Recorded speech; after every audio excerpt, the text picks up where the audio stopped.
We've got 150 meat bird chicks ready to leave the brooder, and we've got a brand new mobile range Coop 250 sitting on our pasture waiting for them. Today we're doing this for the very first time, and we cannot wait to see how this goes. Hi and welcome back to Whitetail Acres Farm. If you've been following along, you know that our mobile range Coop 250 arrived a little while back, and we did a full walkthrough of everything it came with. We have been getting it staged and set up on our pasture, and today is the day that we have been waiting for. These chicks are ready, the coop is ready, and we are about to move 150 meat birds onto pasture in our mobile chicken coop for the very first time. We are going to walk you through the whole setup process, our very first move with the meat birds inside, and exactly how the chicks respond when they hit that fresh pasture. Let's get into it. Before a single chick sets foot in this thing, we want to make sure everything was dialed in and ready to go. The last thing you want is 150 meat birds moving into a brand new space and something not working right. Our first step was getting the MRC 250 positioned on pasture in the right spot. We thought about which direction we wanted to run our daily moves so that we're always moving forward onto fresh ground and leaving fertilized strips behind us. Once we had that figured out, we set the coop down and got to work on the inside. The 750-pound hopper outside the coop gravity feeds down into the automatic feeders inside. Getting that system primed and flowing for the first time was honestly one of the things I was most curious about. And I have to say, it was pretty straightforward, more straightforward than I expected. The directions that came with the coop were easy to follow, so once we got the automatic timer set up to allow the birds to receive feed 12 hours on and 12 hours off, we hit the manual feed button to ensure there weren't any issues with the components, and it worked beautifully. The feeders were flowing, and the birds are going to have feed available to them automatically from the moment they walk in. The 75-gallon water tank connects down to the bowl waterers inside the coop. We filled that up, checked all the connections, and made sure every water had good flow before we even thought about bringing a single chick out here. Water on day one is non-negotiable. We also spent a few minutes on the roll-up sides. Unfortunately, it was a cool, rainy evening, so we decided to keep the sides down to trap heat in for the birds for the time being. We'll be watching how the birds respond and adjusting as we learn what they prefer. We had already hooked up our solar-powered system, and the battery bank is showing a full charge. Everything is green, and this coop is ready for its first residents. Now, before we bring a single chick out here, there is one more thing we needed to get set up, and this is something we feel very strongly about. The MRC 250 is marketed as a predator-proof coop, and honestly, looking at the construction, the heavy skirting, the way it sits tight to the ground, we believe they've put a lot of thought into that. But here's the thing. We have deer, we have fox, we have raccoons, and even the occasional coyote. We have things on this farm we don't even always see. And when you've got 100 meat birds in a brand new coop and you're doing this for the first time, we're not willing to leave that up to predator-proof alone, nor do we want anything damaging the coop. So we went with a Premier 1 solar-powered electric fence. 4 100-foot sections, which is 400 feet of perimeter fencing going all the way around the coop with enough of a run for us to get several moves too. Now, we already had 2 of these sections. We had been using them around the smaller mobile chicken tractors that Ryan built, and they worked really well. But those smaller coops needed a shorter run of fencing. For the MRC 250, we needed more, so we picked up 2 additional 100-foot sections to add to the 2 that we already had. The solar energizer powers the whole system, which fits perfectly with how we're running everything else out here. We already have solar power on the coop itself, so this just extends that same philosophy. No running extension cords across the pasture, no worrying about battery swaps. The sun just keeps it all running. Maybe we can acquire those next year. Getting all 4 sections connected and staked out around the coop took some work, but it's generally satisfying when you see the full perimeter go up. Anything that tries to get to these birds is going to have a very bad day. And here's the part that really made this upgrade worth it to us.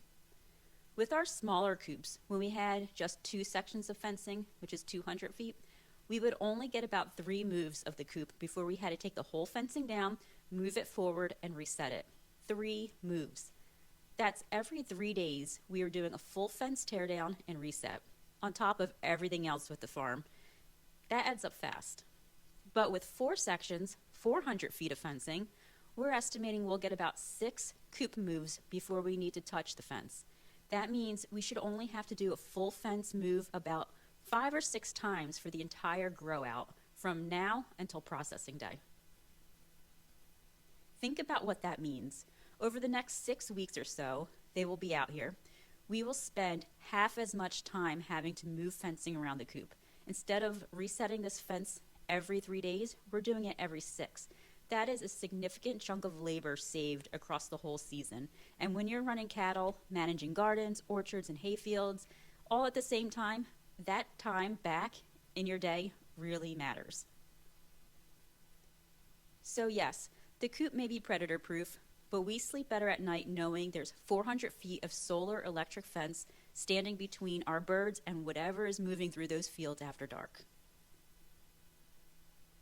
All right, the coop is staged, the feeders are flowing, the waters are running, the fence is hot, it's time to go get some chicks.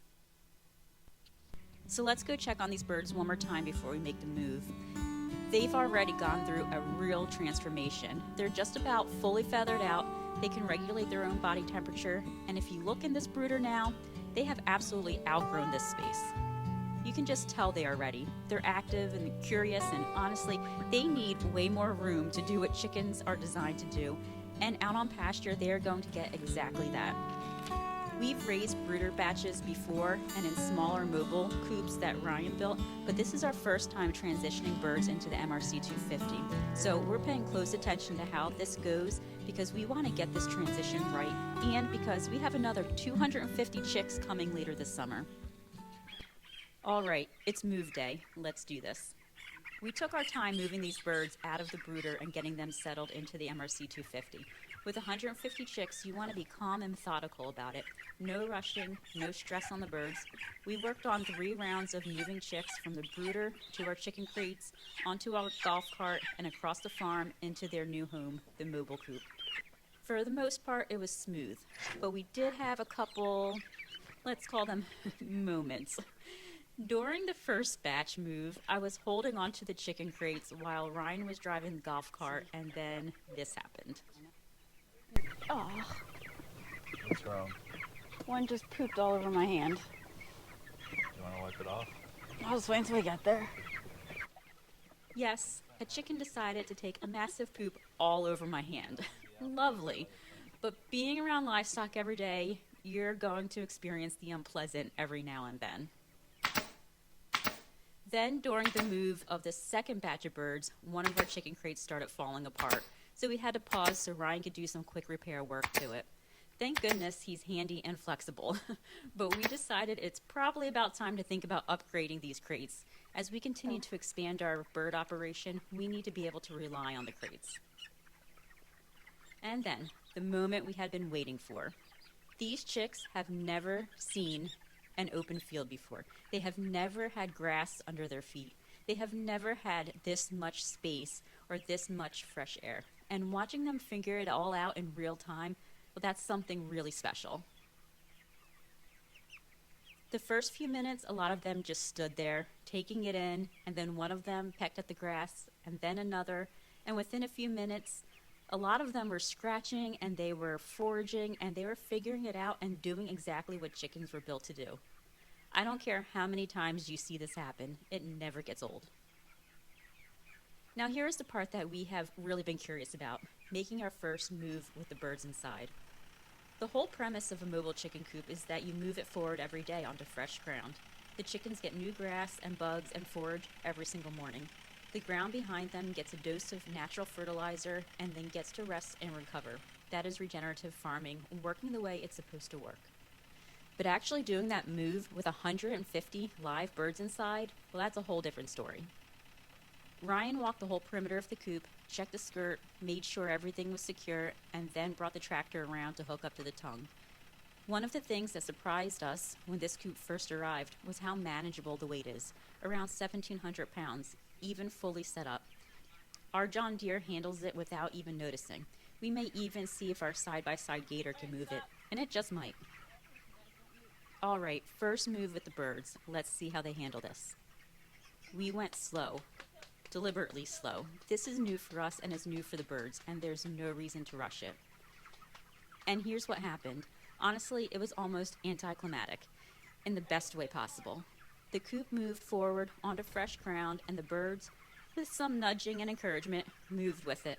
They didn't scatter, they didn't panic. They shifted forward towards the fresh grass that was now under the front of the coop and went right back to foraging and resting like nothing had happened.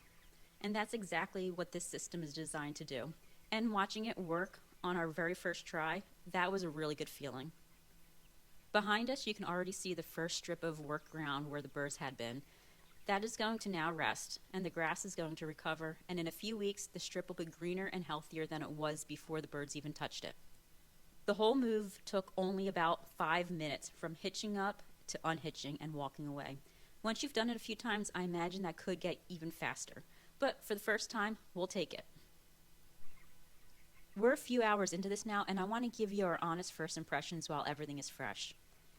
What impressed us right away was how easy it is to get it set up and ready for the birds. The coop is well designed, the tractor handles it easily, the birds adjusted immediately, and we were genuinely surprised at how smooth it all went. What we can already see working really well, though, is the automatic feeding and watering system, and they're doing exactly what they're supposed to do. We filled the hopper and the tank before we moved the chicks out here, and we haven't touched them since. The birds have full access to water and are limited to 12 hours of feed during the day. The timer feature on the feeder makes it so that we don't have to physically fill the feeders every morning and remove them every evening. For an operation our size, running 150 birds right now, with more arriving later this summer, that kind of automation is going to matter a lot.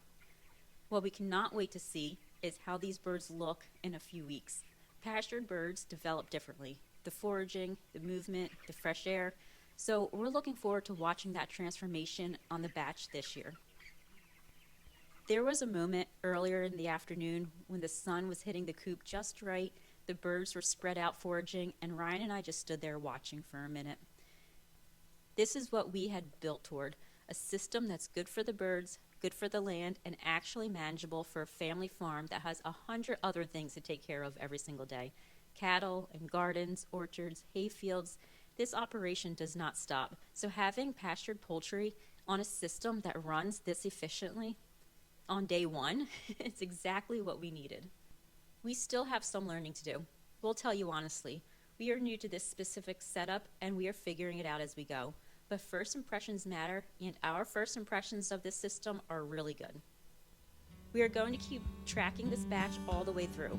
We want to show you how the daily move routine develops as we get more comfortable with it, how the birds grow and change on pasture, how the land responds to the rotation, and when we have a second batch arriving later this summer, the 250 birds, we'll show you what it looks like to run the MRC 250 at even higher capacity. This is going to be a full series, brooder to pasture to table, and we'll share what's working, what we're adjusting, and what we wish we had known from day one. Stay tuned because there's a lot more coming. Don't forget to subscribe to our channel for more pastured poultry updates along with all of our other farm adventures. And if you've set up a mobile chicken coop for the first time or are thinking about making that jump, we would love to hear about your experience in the comments below. What surprised you the most? What do you wish you had known going in? Drop it down there in the comments.